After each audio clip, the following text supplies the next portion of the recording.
निवर्धमानं कनयनिहं देवराय परिपूज्यं पैडीन सत्तट्ठानम् ओघे भंगे समं बोच्छं ओघे भंगे समं बोच्छं। बोले पंच परमेश्वरी भगवान की, आचार्य नेमिचंद महाराज की, आचार्य गुरुदेव भगवान श्री विद्यासागर जी महाराज की जय।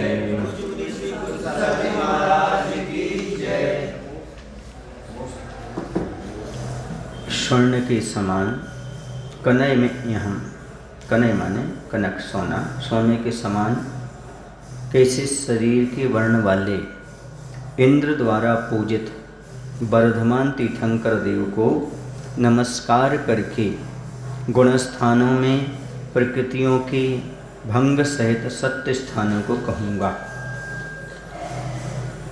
एक जीव के एक काल में जितनी कर्म प्रकृतियों की सत्ता पाई जाए उनकी समूह का नाम स्थान है। इस प्रकार अन्न अन्न संख्या को लिए हुए कर प्रकृतियों की जो सत्ता पाई जाए वह अन्न अन्न सत्य स्थान कहलाते हैं, तथा उस सत्य स्थान की समान संख्या रूप कर प्रकृतियों में संख्या तो समान ही रहे किंतु प्रकृतियां बदल जाएं उसे भंग कहते हैं। जैसे किसी जीव के 146 प्रकृति की सत्ता है और किसी के 145 प्रकृति की सत्ता तो ये स्थान तो दो हुए, समझ गए। किसी जीव के 146 प्रकृति की सत्ता है और किसी के 145 की सत्ता है, तो ये तो दो स्थान हुए, किंतु उस एक स्थान की संख्या में से जैसे 145 प्रकृति की सत्ता वाले स्थान में किसी की तो मनुष्यायु तथा देवायु सहित 145 प्रकृति की सत्ता है, तो किसी की त्रयंचायु नरकायु की सत्ता सहित 145 प्रकृति की सत्ता है। अतः यहाँ पर स्थान तो एक ही रहा क्योंकि संख्या तो एक है किंतु प्रकृतियों के बदलने से भंग दो हो जाएंगे, इसलिए 145 प्रकृति स्थान एक ही रहेगा, लेकिन क्या हो जाएगा, भंग क्या हो जाएंगे, उसकी दो बन जाएंगे। इसी प्रकार सर्वत्र स्थान और भंग समझ लेना चाहिए। अब यहाँ पर सत्व किसे कहते हैं, तो सत्व का अर्थ होता है जीव से संबंध हुए, जो संबद्ध हुए हैं, ऐसे वे कर्म स्कंद दूसरे समय से लेकर फल देने के पहले समय तक सत्व संज्ञा को प्राप्त होते हैं। जैसे वो बंधे हैं, बनने के बाद दूसरे समय से जब तक वो क्या न करें, जब तक फल देने के पहले वो क्या कहलाएंगे, सत्व प्रकृतियाँ कहलाएंगी, सत्ता में पड़ी हुई हैं। जैसे हम समझ लें बहुत सारा धान्य इकट्ठा किया,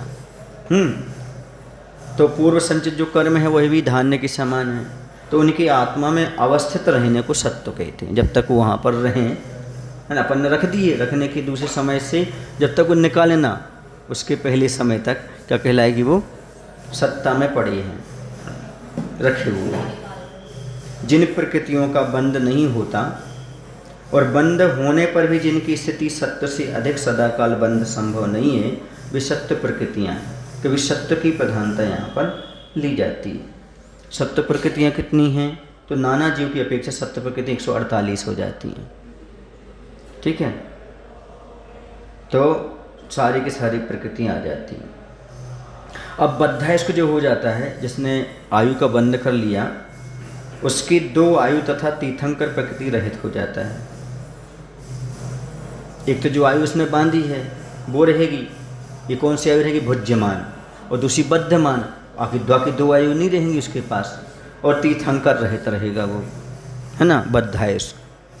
फिर 144 प्रकृतियाँ कैसे बनेंगी, 2 आयु और आहारक दुख रहित हो जाएगा वो।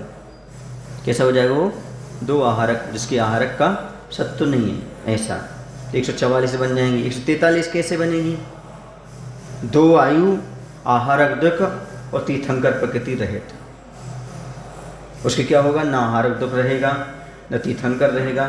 जैसे बद्ध है उसको, जिसने आयु बांध ली, उसके 3 भंग बनेंगे। कैसे बनेंगे, एक बनेगा 145 का, एक बनेगा 144 का, एक बनेगा 143 का। तो 145 का कैसे बना, 2 आयु और तीर्थंकर, इन 3 से रहित कर दो। तो 148 में से 3 कम हो गई तो कितनी बची? 145। फिर 144 का कैसे बनेगा? 2 आयु तो है ही, आहार अग्दक और जोड़ दो, उसमें 2 और को कम कर, 3, ये 3 हो गई तो 100 कितनी हो गई? 44। अब करना अपन को 4, तो 2 आयु, आहार अग्दक और तीर्थंकर, तो कितने बन जाएंगे? 143 का बन जाएगा। ठीक है, 5 कम हो जाएंगी, हाँ 5 कम, 2 आयु, आहार अग्दक और 5 कम हो गई तो 143। अब अबद्धायुष, जिसने अभी आयु नहीं बांधी, तो उसके क्या हो जाएगा?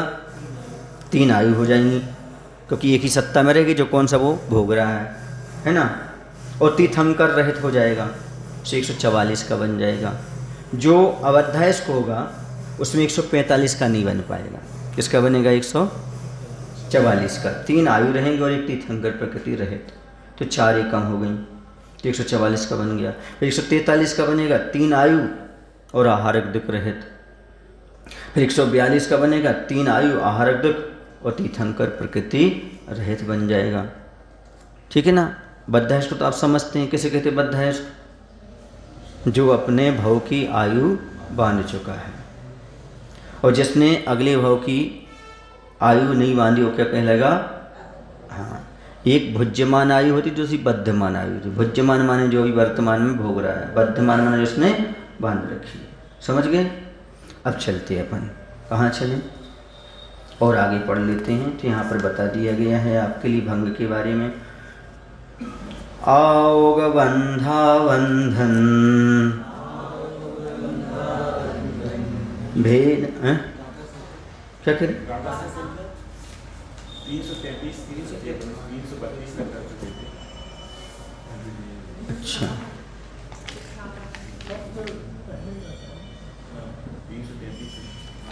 333।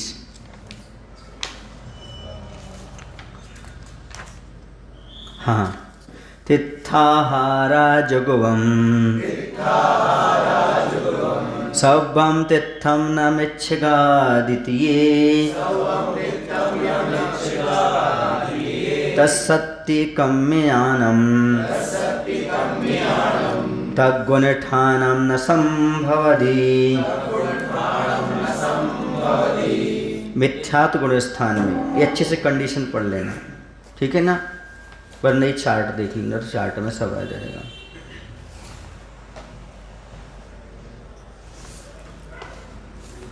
तो मिथ्यात्व गुण स्थान में जिसकी तीर्थंकर प्रकृति का सत्व है, उसके आहारक दुख का सत्व नहीं होता।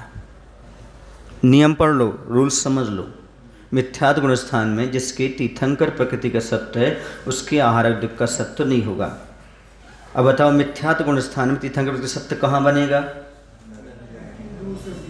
हाँ, जब कोई दूसरे तीसरे नरक में जाएगा उस समय एक अंतर्मुहूर्त के लिए क्या होगा, वहाँ पर सम्यक दर्शन छूट जाएगा, तो मिथ्यात्व तीर्थंकर प्रकृति सत्ता बनी रहेगी।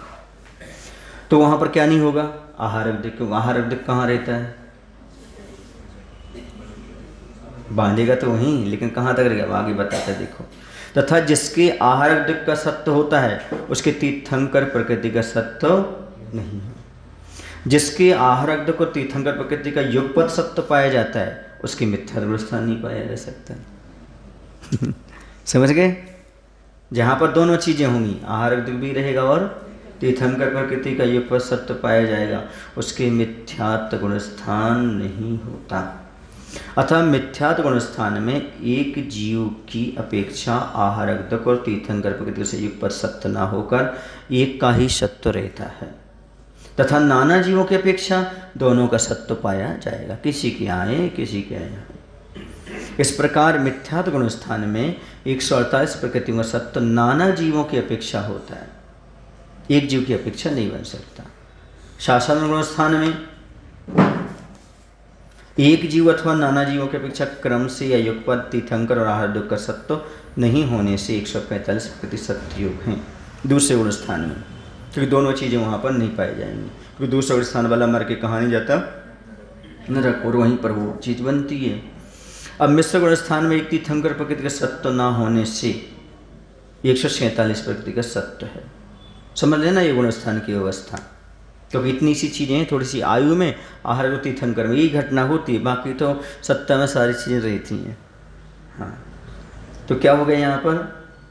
यहाँ पर ये बात समझ लेना कि शास्त्रानुग स्थान में एक जीव अथवा नाना जीवों की अपेक्षा क्रम से युगपत तीर्थंकर और आहार दुख का सत्य नहीं होने से 145 सत्य योग है। यहाँ पर दोनों नहीं रहेंगे, युगपत तीर्थंकर और आहार दुख। अब मिश्र गुण स्थान अर्थात तीसरे गुण स्थान में एक तीर्थंकर प्रकृति सत्य न होने से 147 प्रकृति का सत्य योग है। यहाँ पर दूसरे गुण स्थान में, तीसरे गुण स्थान में आहार दुख का सत्य रह सकता है, लेकिन तीर्थंकर प्रकृति का सत्य नहीं रह सकता। हाँ, क्योंकि वो नीचे आ सकता ना ऐसा, क्योंकि इन प्रकृतियों का जिनकी सत्य पाया जाए उनकी वह गुणस्थान नहीं होता। समझ गए? ये नहीं है।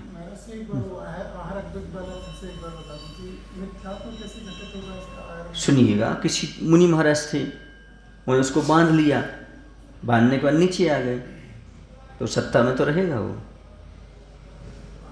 उदय नहीं है, उदय नहीं है, बंद भी नहीं है, सत्ता है, सत्ता में पड़ा हुआ है ऐसा।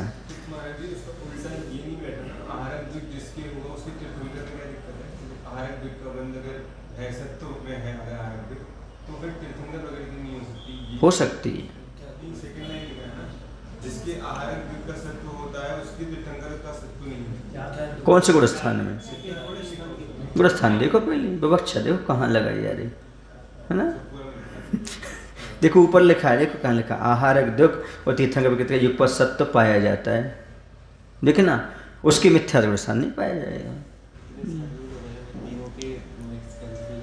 हाँ, कन्फ्यूजन नहीं करो, समझो उसको तो समझ में आएगा। कोई गुणस्थान की अपेक्षा है, कोई कैसा है, ये नाना जीव की अपेक्षा है, एक जीव की अपेक्षा है, ये सब रूल्स याद कर लो ऐसा। शंकाकार कहता है कि दूसरे गुणस्थान में तीर्थंकर प्रकृति आहारक शरीर व आहारक अंगोपांग का सत्व नहीं है, और तीसरे मिश्र गुणस्थान में आहारक शरीर और आहारक अंगोपांग का सत्व बतलाया है। सो किस अपेक्षा से बतलाया? परवेश थी। हाँ, तीर्थंकर प्रकृति का बंध सम्यक दृष्टि के ही होता है। उस प्रकृति का बंध प्रारंभ होने के पश्चात वह जीव मिथ्यात्व को प्राप्त नहीं होता, अर्थात सम्यक दृष्टि ही बना रहता है। यदि तीर्थंकर प्रकृति से पूर्व उस जीव ने दूसरे या तीसरे नरक की आयु का बंध कर लिया है, तो ऐसा जीव दूसरे या तीसरे नरक में उत्पन्न होने से एक अंतर्मुहूर्त पूर्व और उत्पन्न होने के एक अंतर्मुहूर्त पश्चात तक मिथ्या दृष्टि होता है। केवल ऐसे जीव के मिथ्यात्व गुणस्थान में तीर्थंकर प्रकृति सत्ता पाई जाती है। समझ आए? नरक में उत्पन्न होने वाले जीव के दूसरे या तीसरे गुणस्थान में मरण नहीं होता, ये अपन पढ़ करके आ गए, क्योंकि नरक में दूसरा या तीसरा गुणस्थान अपर्याप्त अवस्था में नहीं पाया जाता। तीसरा तो कहीं भी नहीं पाया जाता, लेकिन दूसरा भी नरक में नहीं पाया जाता है, क्योंकि कोई भी जीव दूसरे गुणस्थानवर्ती मर करके कहाँ नहीं जाता? नरक नहीं जाता। अतः तीर्थंकर प्रकृति सत्व वाला जीव दूसरे या तीसरे गुणस्थान को प्राप्त तो नहीं होता। कौन सा वाला? तीर्थंकर प्रकृति वाला। यही कारण है कि दूसरे व तीसरे गुणस्थान में तीर्थंकर प्रकृति सत्व का निषेध किया है, जबकि आहारक दुख का तीसरे गुणस्थान में सत्य माना गया है। प्रथमोपम सम्यक्त से गिरकर ही दूसरे गुणस्थान को जाता है। क्या?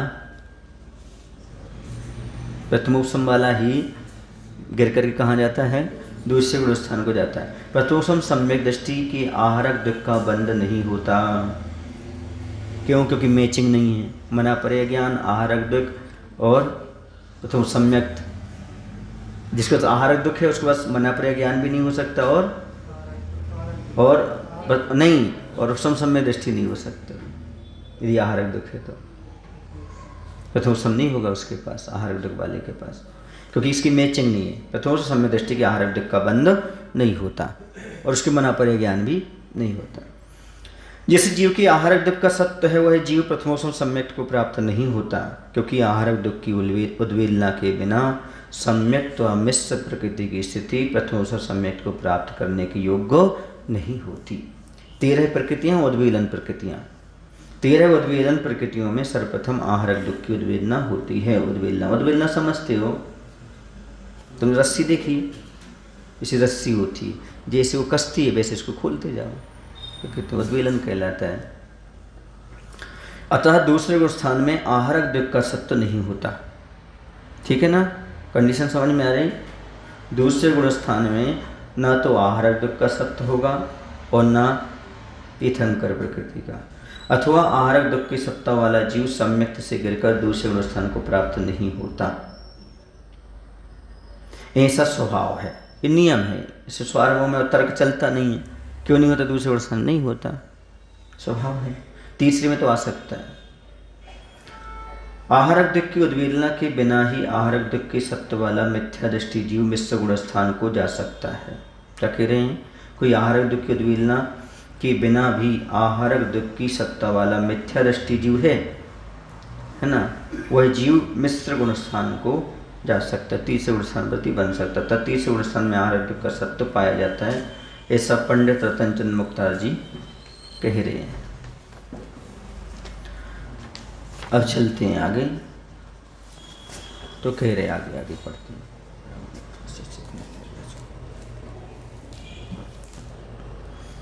चत्तारि विखेतायम् आवबन्धेन होदि सम्मत्तम् अनुवद महब्बदायम् नालहदि देवावगम मोत्तुम। चारों ही गतियों में किसी भी आयु का बंध होने पर सम्यक्त होता है, ये रूल्स है। कोई भी आयु का बंध कर लो, सम्यक दर्शन का निषेध नहीं है। समझ गए? आपने कोई भी आयु बांध ली तो भी सम्यक दर्शन आपको हो सकता है, किंतु देव आयु के बिना अन्य 3 आयु का बंध करने वाला अणुव्रत महाव्रत धारण नहीं कर सकता। कल दोपहर में बताया था क्लास में।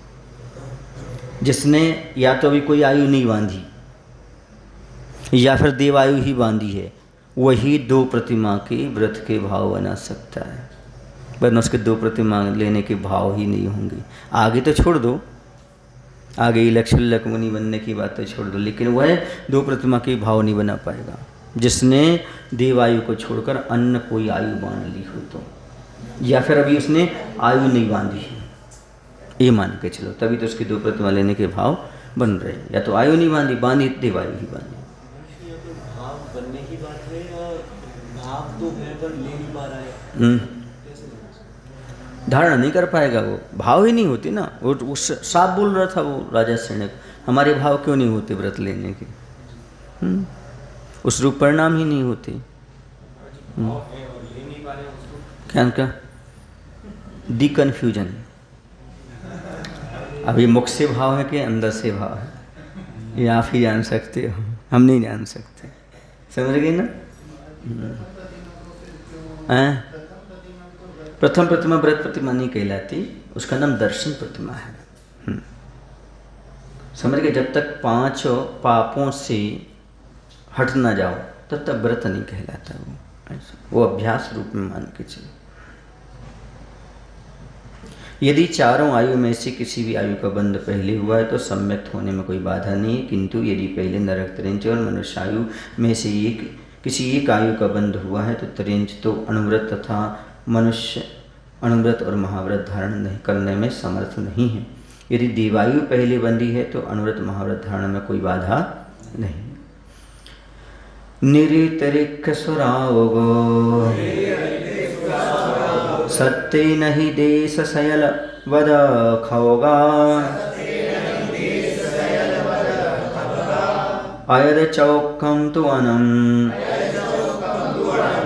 अनियट्ठीकरण चरी मम्मी जोगोम संजो गित्ता पुनो भी अनियट्ठीकरण बहुभागम बोलिए कमसो मिच्छम मिस्सम सम्मम खवेदिकमे। नरक त्रिंच तथा देवायु, अब श्रेणी का बताएंगे ना, श्रेणी कौन नहीं चढ़ सकता। नरक गति त्रियंच और नहीं, नरक त्रियंच और देवायु का सत्य होने पर क्रम से देशव्रत महाव्रत और छपक श्रेणी नहीं होती। कैसे? क्या कह रहे हैं? तुम्हारे पास यदि नरक का सत्य है तो देशव्रत नहीं होगा, ठीक है ना। यदि त्रियंच आयु का सत्य है तो महाव्रत नहीं होगा, और देवायु का सत्य है तो छपक श्रेणी नहीं चढ़ सकती। समझ गए? सौरभ को समझ में नहीं आई, सुन लो। कोई नरक का सत्व लिए बैठा है, मतलब वो स्वयं नारकी है ना, क्या है वो ना, या उसने नरकायु बांध ली है तो उसकी सत्ता में क्या आ गई अब, हाँ, तो वो क्या नहीं ले सकता अब, देश व्रत नहीं ले सकता। कोई त्रियंश है, कैसा है, त्रियंश है, वर्तमान में सत्ता में पड़ी है क्योंकि भुज्यमान आयु तो उसकी है ही, त्रियंश है, तो वो देश व्रत तो ले सकता है, लेकिन क्या नहीं ले सकता, महाव्रत नहीं ले सकता। समझ गए ना। अब किसी ने देवायु बांध ली, वर्तमान में देव नहीं है, मनुष्य है, उसने देवायु बांध ली, तो वह जो क्या करेगा, छपक श्रेणी नहीं चढ़ सकता। क्यों, महाव्रती तो बन जाएगा, क्योंकि श्रेणी छपक श्रेणी चढ़ने वाला सीधा मोक्ष जाता है, उन्होंने आयु बांध ली। अब आ गए समझ में, चलिए। जैसे यहाँ पे ये जो व्रतों की बात की है, ये भाव रूप से मतलब कषायों के अनुदय रूप से ही बात की होगी ना। जैसे कोई मतलब उसमें अष्टवाण और ग्रंथों में आता है कि मुनि ने त्रियंश आयु का बंद कर दिया, जो तो इस समय उनके महाव्रत तो है, तो यहाँ पर उनका गुणस्थान भी गिर जाएगा। नहीं, देखो यहाँ पर ये कहा है, उन्होंने किसी ने आयु नहीं बांधी तो वृत्ति हो गया। अब मान लो उसने उसके बाद कोई भी आयु बांध ली, गुणस्थान नीचे आ जाएगा, उसी को गुणस्थान हो जाएगा जैसे वो बांधेगा। अब बाहर से मुनि रहेंगे, अंदर से वो व्रत नहीं रहेगा, फिर ऐसा हो जाएगा। समझ गए, ये बन जाएगा।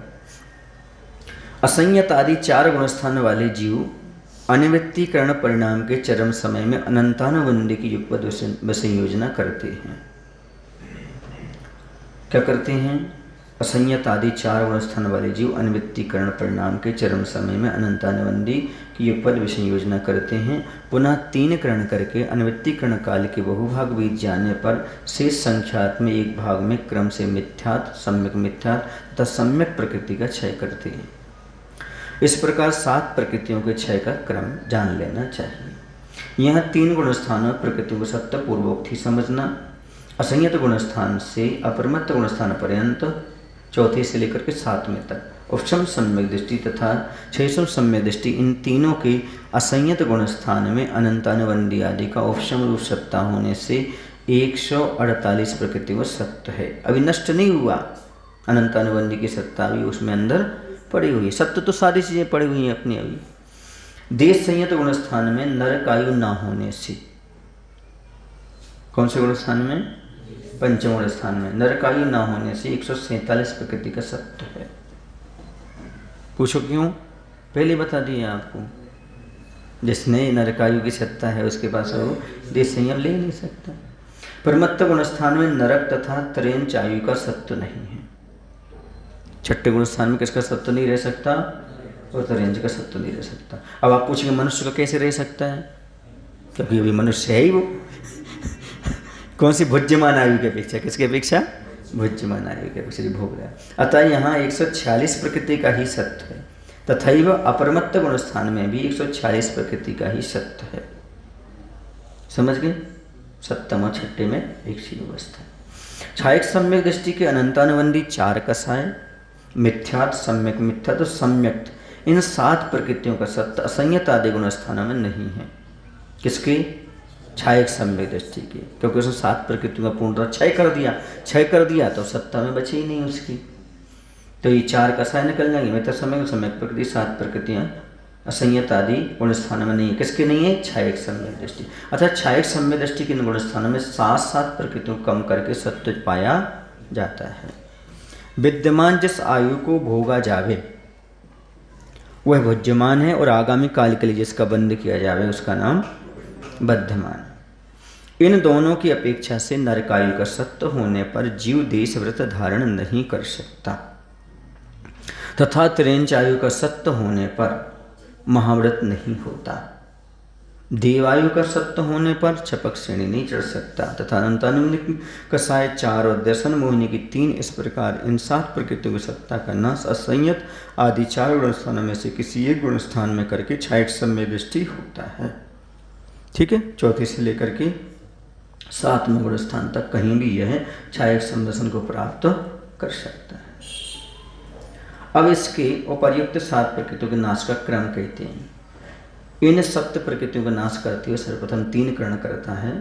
उनमें से अनवृत्तिकरण के अंतर्मुहूर्त काल के अंतिम समय में अनंतानुबंधी 4 कषाय की युगपद विषय योजना करता है, अर्थात अप्रत्यक्षान आदि 12 कषाय और 9 कषाय में से किन्हीं 5 कषाय रूप परिणमन करता है।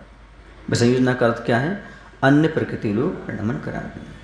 इनके पश्चात अंतर्मुहूर्त विश्राम करके पीछे दर्शन मोह के नाश के लिए उद्यत करके पहले अधः प्रवृत्तिकरण, अपूर्वकरण और अनवृत्तिकरण ऐसे 3 करण करता है। यहाँ अनवृत्तिकरण का जो अंतर्मुहूर्त मात्र काल है उसमें संख्यात का भाग देकर उसमें से एक भाग बिना बहुभाग व्यतीत हो जाए तब उस एक भाग के प्रथम समय से क्रम से 3 प्रकृतियों का क्षय करता है। प्रथम समय में मिथ्यात् प्रकृति का क्षय करता है, पश्चात सम्यक मिथ्यात् का क्षय करता है। सबसे पहले किसका करेगा? वो मिथ्यात् का, फिर सम्यक मिथ्यात् का, इसके अनंतर सम्यक प्रकृति का क्षय करता है, तब क्षय सम्यक को प्राप्त होता है। इसका विशेष कथन लब्धि शास्त्र प्रसार ग्रंथ में है और जय धवल पुस्तक में भी है। ये जो 3 करण होते हैं इनके बारे में थोड़ा सा अपन कल डिटेल से पढ़ सकते हैं। बोले महावीर भगवान की जय, आचार्य विद्यासागर जी महाराज की जय। बोधि समाधि परिणाम शुद्धि